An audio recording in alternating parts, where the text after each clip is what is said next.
артынан теуіп отыратын, жалпы всегда давайте ана жаса деп отыратын нәрсе жетіспейді. Осы мәселені шештік, осы мәселені біз шешу үшін жұмысты бастадық. Ассалаумағалейкум достар, менің YouTube каналыма қош келдіңіздер. Бүгін сіздерге офисті көрсетемін. Офистан бөлек бізде мықты бір продукт челлендж басталып жатыр. Сол алғашқы процессті көрсететін боламын. То есть бұл видео бұл бізде бірнеше сериалдардан тұрады. Бүгін бірінші сериал, жалпы біз жасап жатқан нәрсенің басы, алғашқы күн енді бастап жатырмыз. Ал сіздер соның барлығын процесс ретінде куәгер боласыздар. Давайте бірінші мен офисті кішігірім таныстырып өтейін.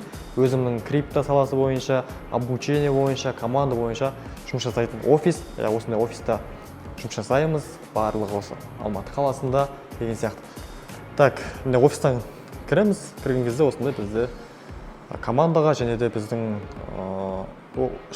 студент шәкірттерімізге жағдай жасалған. Осы жерде жұмыстар жасалады бізде. Және бізде ассистент менің командамда көмекшім. Мына жақта бізде уже бүгін команда жиналып жатыр. Бүгінгі күн жалпы қалай? Жалпы бүгін біз не істейміз?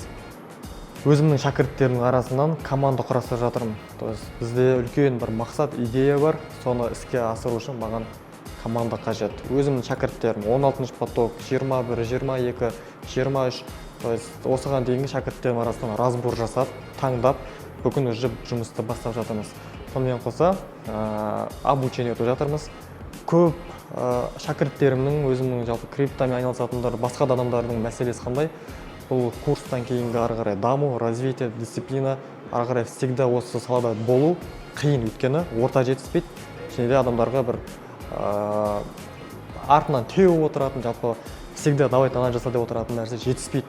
Осы мәселені шештік, осы мәселені біз шешу үшін жұмысты бастадық. Давайте енді мына жақта мен көрсетейін. Мына жақта бізде уже бүгін бірінші күн келді. Біздің шәкірттер таныстырып жатырмыз стратегиямызды, және осы кісілермен жұмысты бастайтын боламыз. Қазір кіріп көрейік. Дисциплина. В чем заключается дисциплина данного челленджа? Дисциплина заключается в том, что вас будут одолевать сомнения, ошибки. Давай еще раз сделаем. Если сейчас не понял этого, если ты сейчас этого не понял,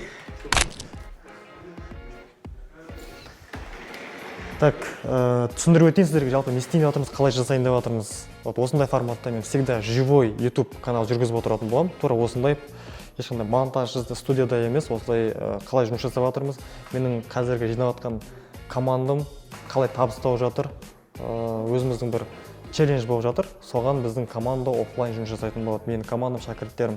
Бізде бүгін бір ай бойы тексереміз. Бір ай бойы қалай жұмыс жасайды, қандай нәтижеге жетті көрсетіп отырамыз. Біздің командаға беретін, менен беретін нәрсе бұл күнделікті сигнал, күнделікті жұмыс, және де офис тегін осы жерде отырып күніне 2-3 сағат, 4 сағат қалағанша жұмыс жасайды. Ал қалай жұмыс жасау керек, не істеу керек, біз барлығын көрсетеміз. Жалпы қалай болды? Біз бірінші идея шықты, жаңа продукт шықты, және осы идеяны, продукттың іске асыру үшін бізге команда офлайн, біздің комьюнитидің адамдары керек. Ал мен оны өзімнің шәкірттерім арасынан таңдап алдым. Таңдап алып, қазір бірінші күн шақырдым, жаңа обучение өтіп жатыр. Уже ертеңнен бастап бізде күнделікті 1% табыс табу деген челлендж басталады. Күнделікті 1%. Өзіміздің стратегиямыз бар, өзіміздің бір Excel таблицамыз бар. Соны толтырып отырып, күнделікті жай ғана $300 депозитпен 360 күннің ішінде, бір жылдың ішінде деп айтайын, $10,000 депозитке жеткізуге болады. Ол реально, ол адамның қолынан келетін нәрсе. Ал біз соны бір жыл бойы жасайтын боламыз. Бүгін бізде бірінші күн, және бүгін біз барлығын түсіндірдік, көрсеттік, ертең жұмыс басталады. Бір ай бойы команданы тексереміз, көреміз, қалай болатындығын.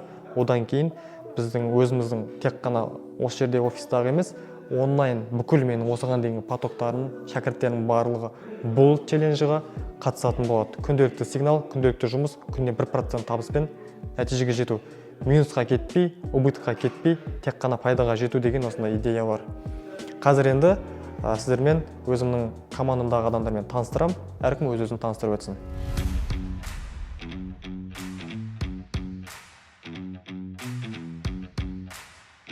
Ал достар, қазір команда мүшелерімен танысайық. біртіндеп. Ең бірінші бізде командадағы ең маңызды игроктардың бірі, және де осы процесстің барлығын іске асыруға көмектесетін менде басты трейдер командадағы Равильмен танысайық. Равиль, жалпы осы нәрсенің алда мақсат қандай, және де осы челлендждағы сенің басты ключевой действияларың қандай? Рахмет, Берман. Танысқаныма өте қуаныштымын. Біраз уақыттан бері осы шараға дайындалып келдік. Көп уақыт тестированиеден өттік. Енді алдағы мақсатта күнделікті плюста жұмыс жасап отыру, минуспен ешқашан да шықпау, точка невозврата дейді ғой, соған қайталанбау үшін енді бір өте мықты стратегиямыз бар, соны іске асыратын болашақта жоспарымыз бар. Енді өте қуаныштымын, керемет командамыз жиналып жатыр. Сол команданы бұйырса фокус группа ретінде жетістікке жеткізіп, ары қарата үлкен белестерге жете беретін сондай үлкен ой мақсатымыз бар. Баршаға сәлем, менің есімім Зиядин. Осы Мейірман мырзаның 21-ші поток студентімін. Қазіргі таңда трейдинг саласымен айланысып жатырмыз. Бессрочный, спотовый и басқа да салалармен жай-жаймен көріп жатырмыз қазіргі таңда. Не дейміз? Қазіргі уақытта қандай деңгейдесіз? Білім бойынша жалпы? Қазіргі уақытта білім пока енді аз бізде. Енді болашақта үміттенеміз енді. Не дейміз? Барлығы күшті, керемет, атмосфера, енді айта алмайсың ғой. Идея ұнады, главное. Иә, идея ұнады. Жалпы енді осы нәрседен өзің нәтиже алғың келеді, содан не күтесің? Жалпы осы болып жатқан нәрседен 1 жылдан кейін, жарты жылдан кейін. Болашақта біраз зат күтемін ғой. Если осылай кететін болсақ, осылай давам ететін болсақ, біраз зат күтемін ғой. Ассалаумағалейкум. Есімім Сәбит, жасым 34-те, 22-ші поток студентімін.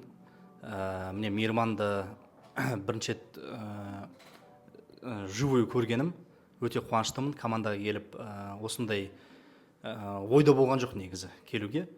Бірақ талпыныс, үміт әрқашанда бар. Сол себепті енді алдағы белестерді жетілдіріп, Құдай қаласа, команданың бір мүшесі болуыма өте қуаныштымын мен. Енді өзімнің білім туралы айтатын болсам, бітіргеніміз относительно жақында, дегенмен база бар, база мықты, және де оны ары қарай шыңдау керек. Біз әлі тек қана бастамасындамыз. Ал енді сізде қазір өзіңіз база білім бар дедіңіз ғой. Қандай сіздерде сондай кедергілер болды жалғыз өзіңіз жұмыс жасаған кезде? Жалғыз жұмыс жасағанда әрқашан бізде жейтін ой, ол бірінші қалай жасаймын, немен бастаймын, және де команданың жетіспеуі. Сол командамен құрылып бүгін өзім сондай бір эйфория дейді ғой жағдай, сондай бір керемет жағдайда отырмын. Бірақ енді ары қарай жұмыс істеп, өрлеп өсуімізге бұйыртса жалғаса берсін. Ассалаумағалейкум, менің есімім Бегім, жасым 22-де 16-шы потокта оқыдым. Менің айналысып жатқаныма 5-6 ай болды. Осы спотовый сауда, P2P, арбитраж, ақша жоғалтқанда, ақша тапқанда одан ешқашан қорқудың керегі жоқ. Қазір основном айналысып жатқан салам P2P мен трейдинг саласы. Мен жиналып, Құдай қаласа алдағы үлкен мақсат қойдық. Командамен бірге жетіп, бірге практика жасап, нәтижеге жетеміз деген ойдамын. Ассалаумағалейкум, есімім Сырым болады, 20-ші поток студентімін. Қазір трейдинг нарығында, основном спот нарығы, фьючерс және P2P мен айналысып отырмын. Бүгін осы челлендж бойынша, челлендж арқылы командамен үлкен жетістіктерге жетіп, дамуға, команда болып дамуға үлкен үлесімізді қосамыз. Точка А жері менде бұл Мейірман мырзаның курсына дейін опыт болған жоқ. Бұл курс точка Б курстан кейін мысалы қазір спот нарығында, P2P нарығында жақсы табыстарға жетіп отырмын. Ассалаумағалейкум, есімім Мұхаммед Али. Өзім негізі спортсменмін. Спортпен айналысқаныма уже 10 жыл болды. Уже спортты уже көп нәрсе білемін. Мысалы күреспен айналыстым, штангымен айналысып келе жатырмын. Негізі өзім осы бизнесқа қызыққам негізінде. Осы Қызылордадан бастап қызығып жүргем. Сөйтіп осы жерден Мейірман мырзаның қасынан бірақ шығып, сол енді алдағы уақытта үлкен табыстарға жетемін деп ойлаймын Мейірман мырзамен.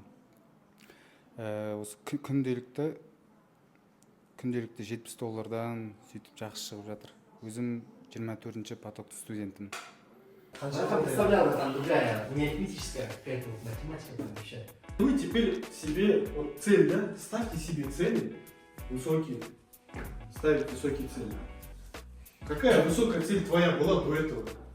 Ты понимаешь, да, где ты оказался со своей целью и где вот эта цель находится. Хотя выполняешь простые обычные задачи.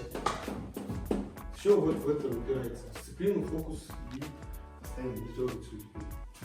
Можно же, оказывается, добиваться чего-то. Сложно будет? Может. Как я говорю, всегда на занятиях какая-то часть из вас может не дойти до конца. Это закон параметра. Это не я, это статистика в целом говорит.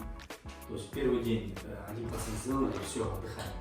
На второй день, если в минус пойдем, мы тоже отдыхаем или должны добиться 1%? Так, бізде уже обед ішуге бара жатырмыз қазір. Офистан шығып, вот команда бізде. Мына жақта бізде тоже маркетинг бөлімі.